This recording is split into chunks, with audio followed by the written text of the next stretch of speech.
cette matinée, j'ai invité Dominique de Mangel à venir avec moi. On va finalement poursuivre un petit peu, enfin commencer plutôt une forme de restitution des travaux qui ont été entamés euh, conjointement avec le CEDIAS et le FONGED depuis quelques mois, avec notamment des ateliers.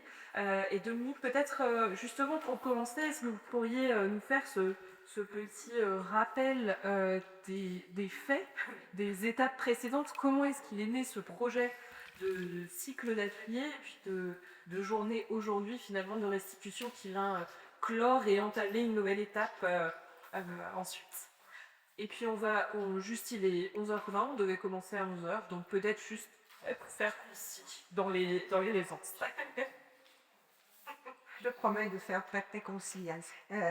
Merci beaucoup. Oui, un rappel sur comment est né ce travail.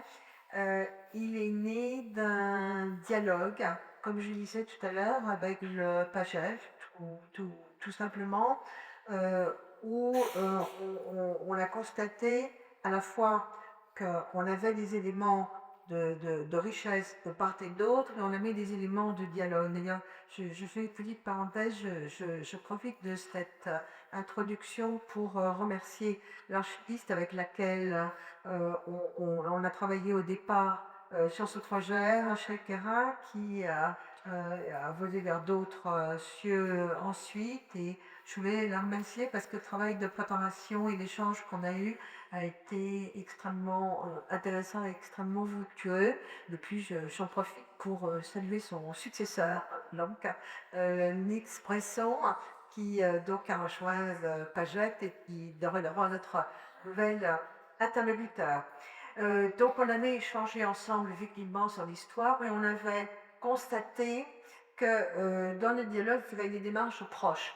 Et dans ces démarches propres, il y avait celle de la diffusion des connaissances, de la variété des connaissances, de l'importance de toucher l'importance du débat, l'importance de l'échange de manière constante dans l'apprentissage, dans les apprentissages, avec une volonté de toucher des publics différents et dans la convivialité.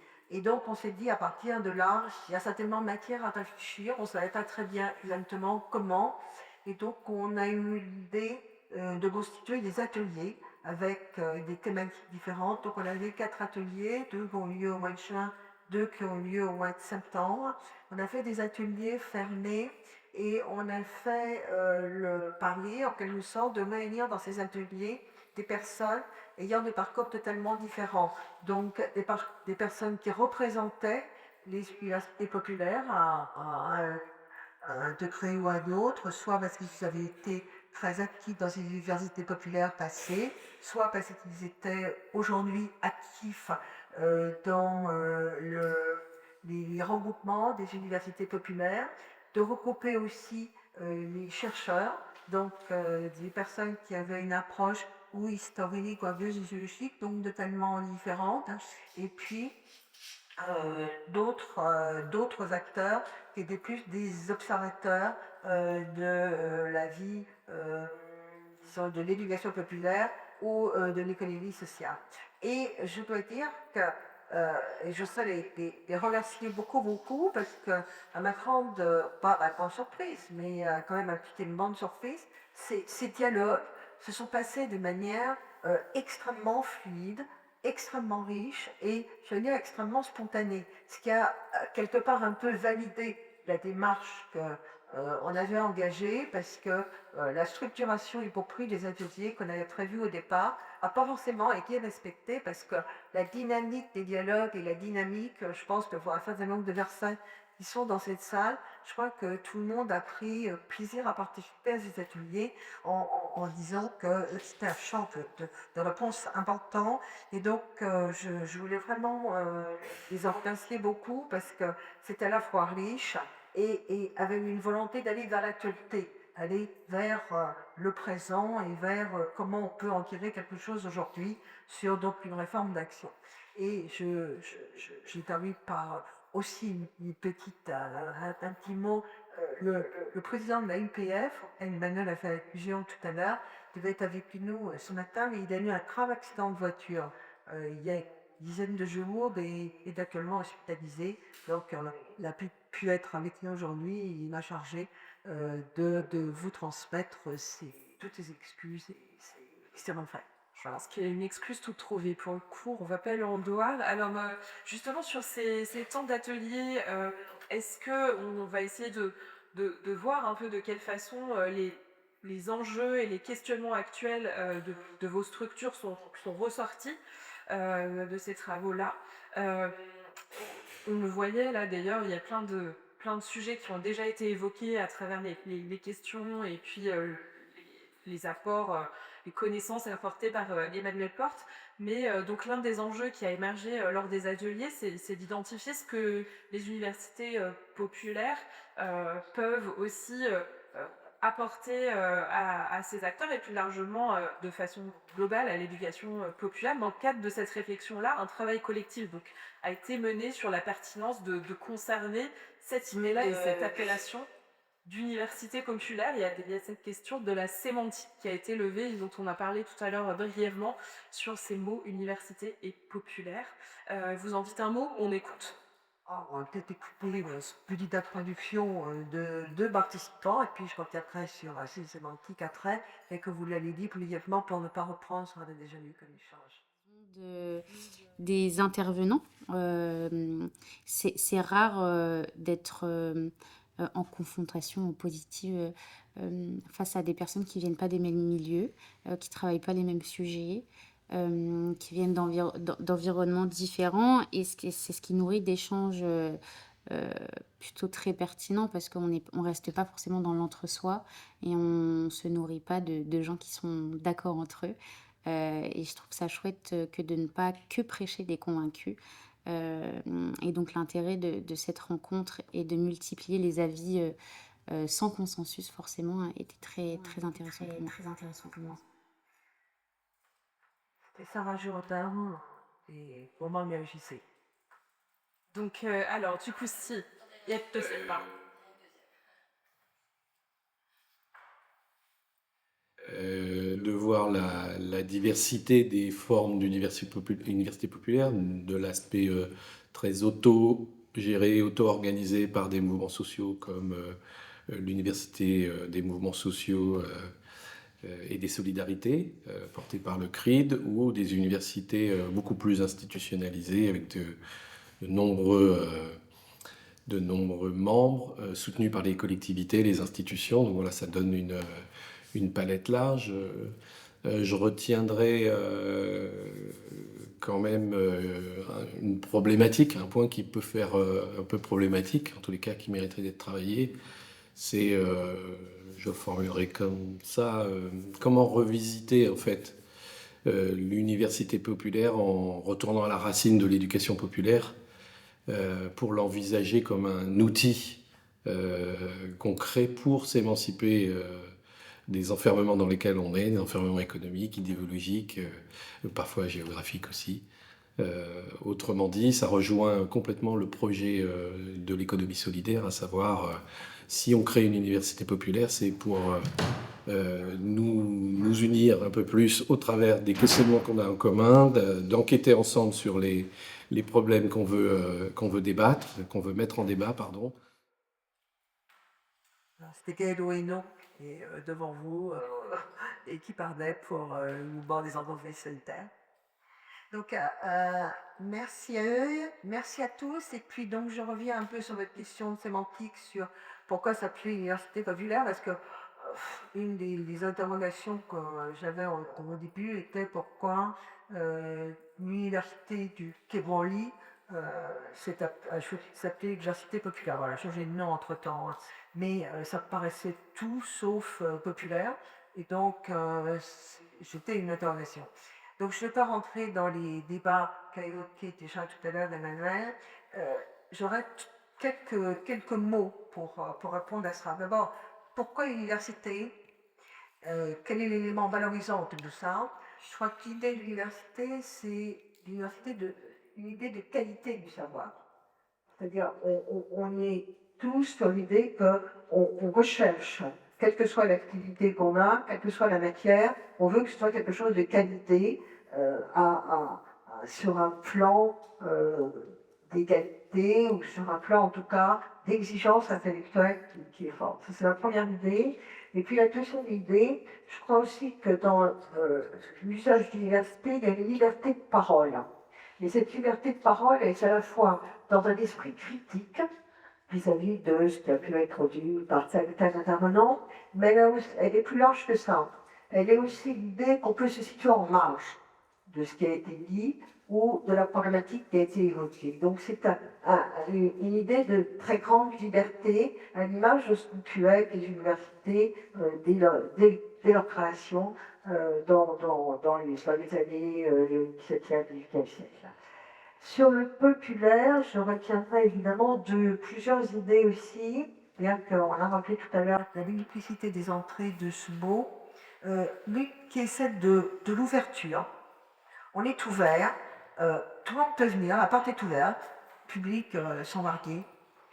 La deuxième, c'est gratuit, on vous demande rien. Alors, bon, il y a des variations là-dessus, hein, mais globalement, c'est pas quelque chose auquel on vous demande d'adhérer pour vous inclure dans quelque chose. C'est gratuit. Et puis, la troisième chose, c'est autre chose que le savoir savant.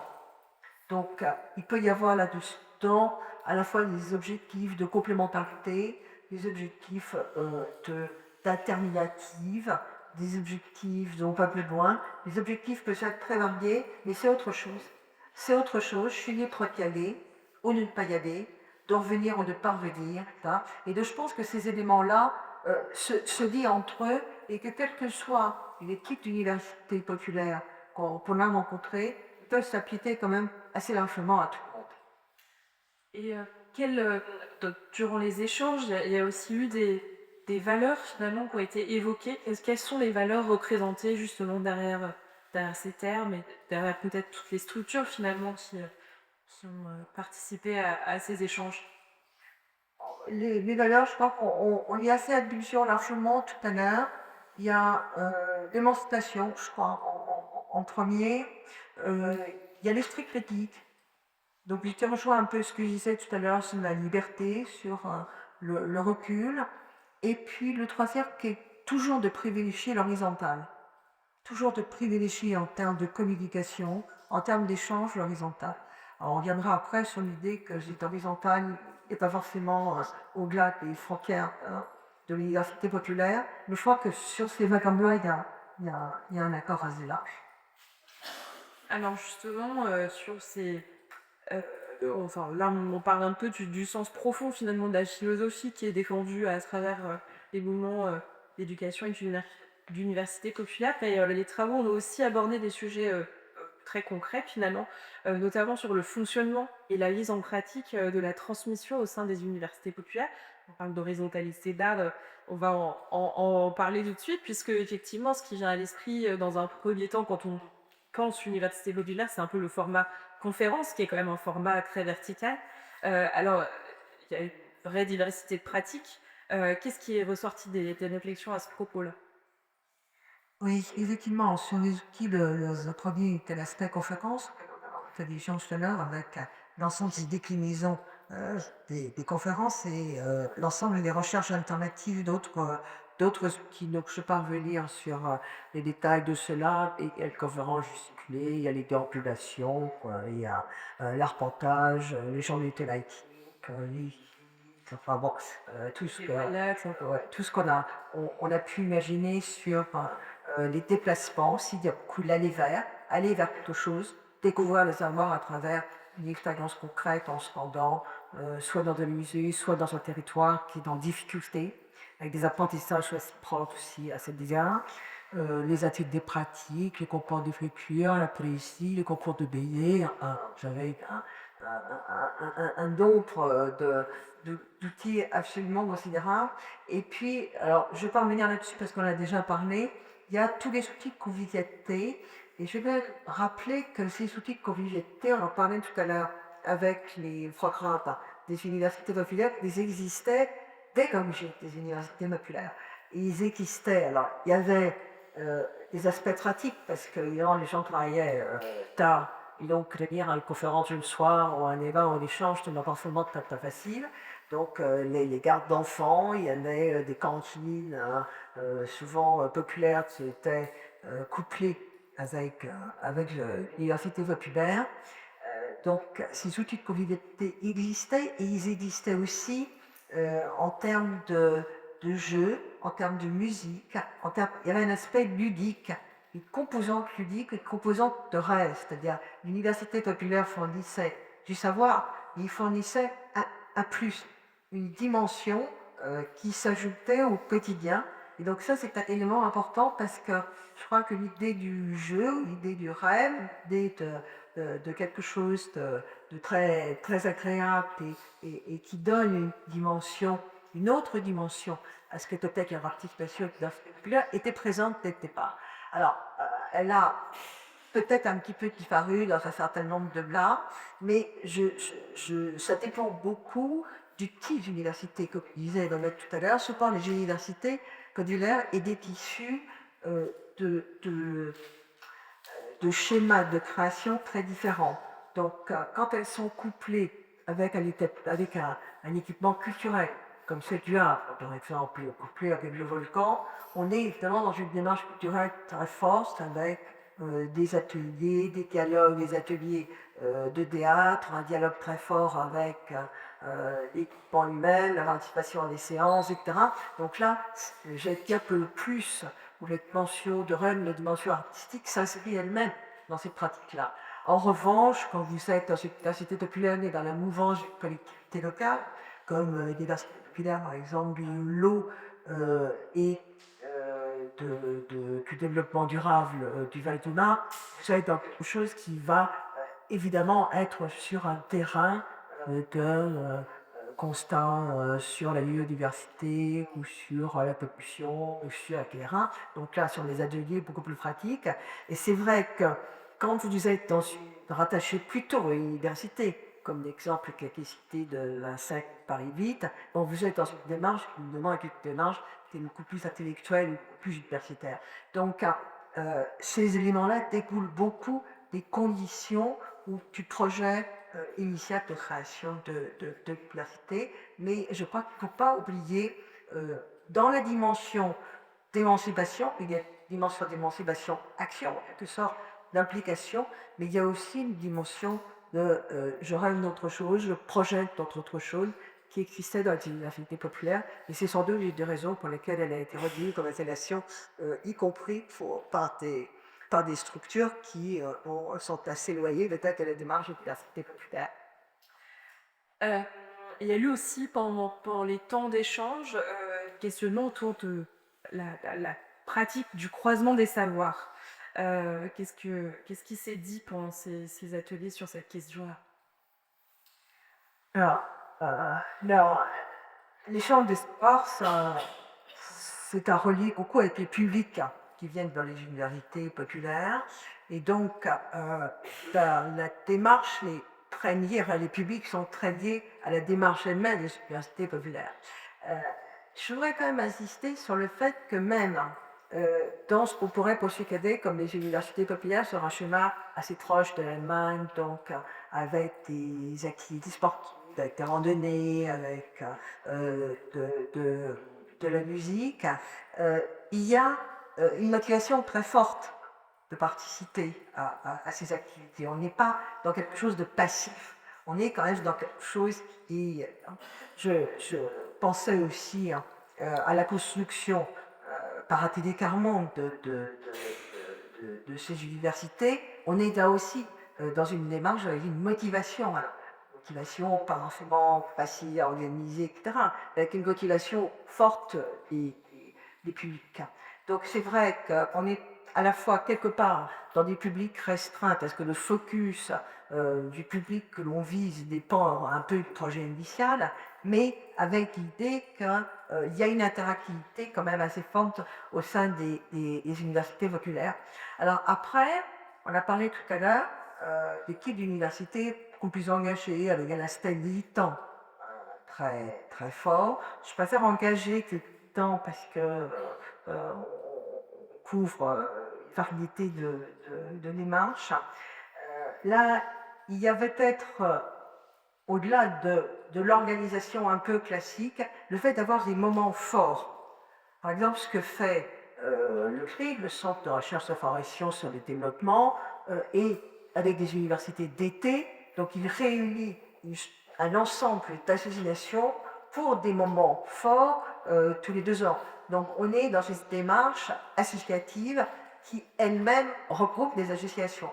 Donc c'est vrai que l'idée d'un public qui est déjà impliqué dans des associations est quand même un élément extrêmement important. On est quand même dans une culture associative quelque part qui s'impose à peu près sur l'ensemble des publics. Avec l'idée qu'il n'y a pas de... Personne n'a de recette. Personne ne sait vraiment comment vous faire. Chacun n'est pas promis des impliqueuses. Peut-être qu'il y en a qui sont plus savants que d'autres, mais chacun essaye. Il essaye, il est toujours dans une démarche proactive. Cette démarche proactive peut marcher pendant un certain temps. Il y a l'idée aussi que ce qui marche bien pendant quelques mois ou quelques années ne marchera plus après. C'est vrai que sur les universités populaires, là, pour regarder à la fin du siècle, et puis du 19e, puis du 20e siècle, il y en a qui ont marché, qui ont perduré, et d'autres qui ont disparu. Donc l'intermittence de l'université populaire est aussi un élément qui est important. Mais cette intermittence, et ça aussi, c'est ressorti des débats, n'est pas un élément négatif. C'est-à-dire, on apporte quelque chose dans une expérience, dans une expérimentation. Bon, elle dure quelques temps, ou elle durera que moins longtemps, mais c'est cet élément-là que nous, on s'est attaché à dégager plus que dans des fils avec moins de haut. Et l'un des enjeux communs aussi, je crois, qui s'est dessiné, c'est cette question de comment on fait venir de nouveaux publics, justement. Oui. Oui, c'est un peu ce que je disais sur comment faire, on s'en revenir, c'est du grand public. Euh, c'est en fait c'est pas très massive et ça dépend aussi de ce qu'est la culture. Et la culture associative est pas forcément la même suivant les territoires. Vous avez des territoires, en France, je pense, il y en a à l'étranger, bien sûr, on est sur des chemins totalement différents. Mais vous avez des territoires en France où j'aurais une culture associative très forte. Vous en avez d'autres, il n'y a pas beaucoup moins de culture associative. On a mis cette vision tout à l'heure, en fait, des universités populaires créées dans des petites villes ou dans des villes moyennes ont perduré.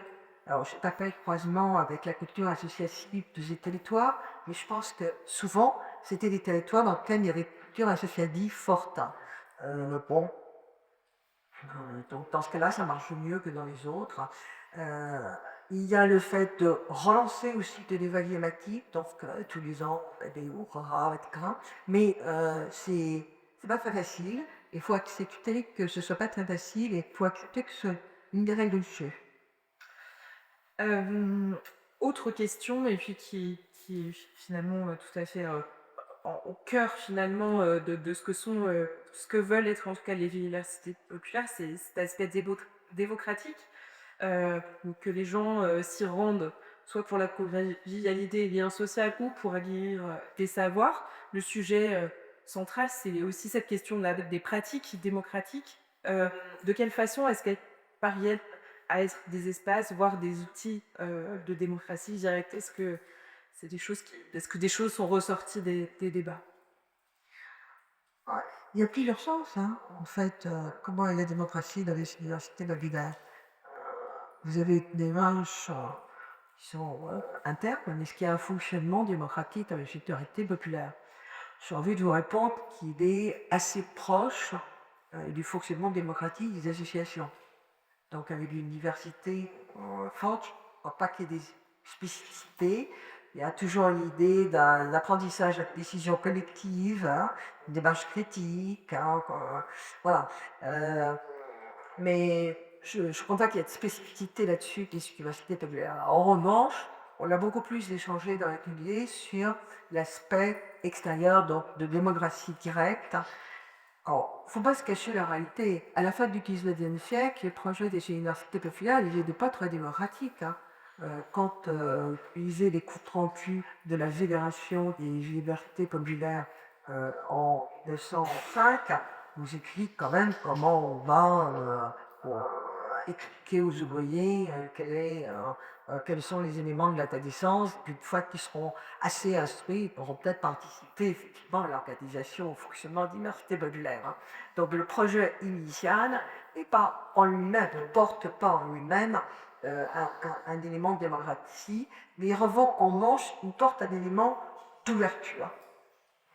Et je crois que je le résumerai sur le droit à la parole. C'est-à-dire le fait de pouvoir donner la parole aux gens qui n'ont pas la parole, leur permettre de prendre la parole, et l'expérience que vous avez été retracée, par exemple, par un témoignage de Yvette Thomas, qui, elle, regroupe, organise les universités populaires en Afrique, en Côte d'Ivoire, qui est d'avoir une université populaire itinérante qui va se déplacer sur un lieu où il y a une problématique qui existe. Alors cette problématique, c'est souvent une problématique de droit autochtones ou des droits à l'environnement. Ils identifient effectivement qu'il y a ce lieu géographique avec cette problématique, et ils vont se déplacer pour y organiser, avec ces méthodes d'université populaire, à la fois la parole de l'ensemble des intervenants, les débats, la recherche d'un apport extérieur, etc. Donc ça, effectivement, on peut considérer que c'est une démarche, une forme de démocratie populaire, de démocratie directe en tant que telle sur ce droit à la parole. Et puis, il y a l'aspect d'éducation citoyenne, qui est aussi un des éléments démocratiques. C'est-à-dire comment on insuffle une démocratie citoyenne par l'intermédiaire de ces universités populaires. Alors, on en parlera peut-être tout à l'heure sur l'exemple arrivant auquel il y a des faits allusion, où là, la volonté d'éducation citoyenne est une volonté qui est très très clairement affichée. C'est le cas dans beaucoup d'universités des pays scandinaves aussi, où l'idée de construire une citoyenneté, de faire en sorte que les gens viennent et des outils pour être citoyen apparaît très très fort. Je ne sais pas si on peut mieux Diapoletino tout à l'heure. Du coup, l'autre enjeu qui est ressorti, enfin un des autres enjeux qui est ressorti, c'est aussi la question du numérique. On l'a évoqué tout à l'heure pendant les échanges. Donc là aussi, cette transition numérique et puis les enjeux du lien social qui vont avec. Comment est-ce que les structures avec lesquelles qui ont participé au débat s'en saisissent et quelles sont les réflexions à ce sujet-là? Alors, le numérique ne touche pas uniquement les universités populaires, hein, ça touche tout le monde, et tout le monde est confronté à cet enjeu-là, avec très largement des adaptations découlant, parce que le virage numérique, il a été accéléré par le Covid, hein, pour tout le monde. Le virage numérique existait auparavant, et puis le Covid a appuyé sur le bouton à la vitesse X et a accéléré ce virage numérique. Donc il y a effectivement une adaptation dans l'urgence, avec des difficultés pour beaucoup de structures. C'est-à-dire qu'on est capable de faire des ICO, mais est-ce qu'on est capable de s'assurer de la participation du débat? Est-ce qu'on est capable de toucher les gens qui sont dans l'électrolyse? Etc. Ça pose effectivement beaucoup de problèmes, et beaucoup qui assurent à la problématique des universités populaires, où les bases, où l'échange et la présence physique est au cœur même de leur activité. Donc, beaucoup ont réalisé des événements numériques dans un premier temps, mais il y a aussi des démarches. On a vu tout à l'heure, ça rajoutant du mouvement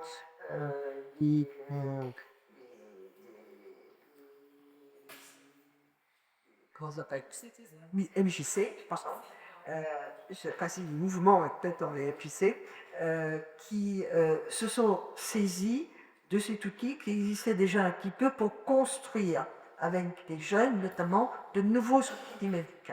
Et ça marche assez bien. Moi, je l'ai vu fonctionner aussi, ce qui se fait avant le Covid, pour des publics en difficulté, qui élaborent, parce qu'ils ont sont en difficulté, mais ils sont relativement habiles et relativement plus dynamiques souvent sur l'utilisation des outils numériques que la majorité des publics des universités populaires, en leur demandant de construire des outils un peu dynamiques, des jeux, notamment d'appellation, des jeux pour enfants. Les jeux collectifs, les jeux de société sont un phénomène de société. Je veux dire, beaucoup de gens ne leur regardent pas, mais la plupart d'entre nous ont des enfants, des adolescents, etc., qui passent leur vie sur leur smartphone, mais qui vont passer des week-ends pour faire des jeux de société en présentiel.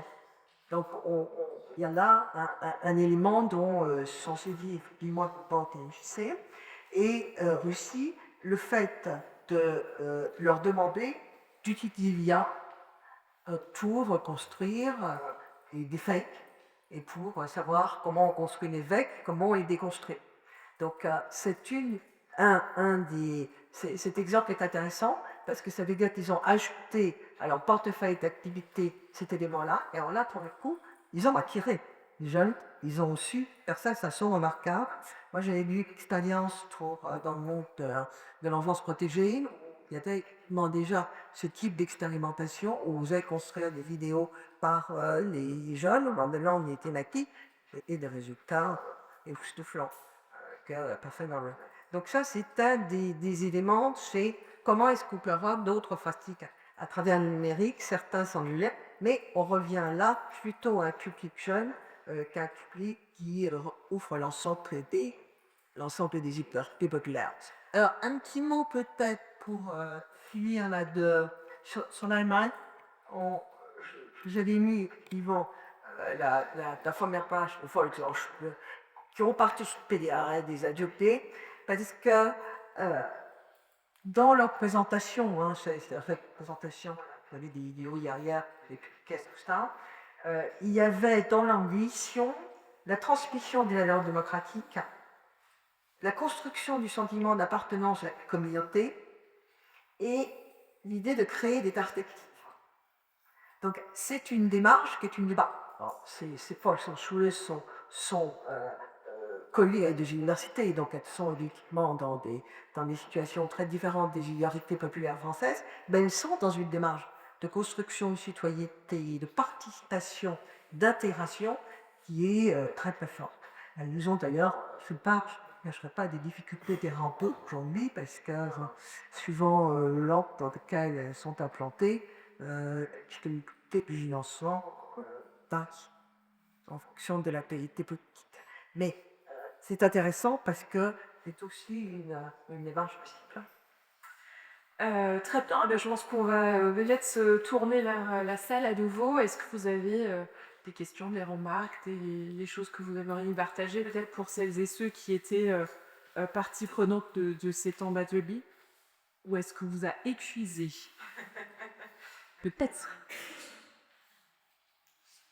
Ouais. On est sur un épuisement généralisé ou un besoin de se sustenter peut-être. Pas de remarques, pas de questions spécifiques là-dessus. Ok, très bien. On va clore cette matinée dans ce cas-là. Merci Dominique. Et puis,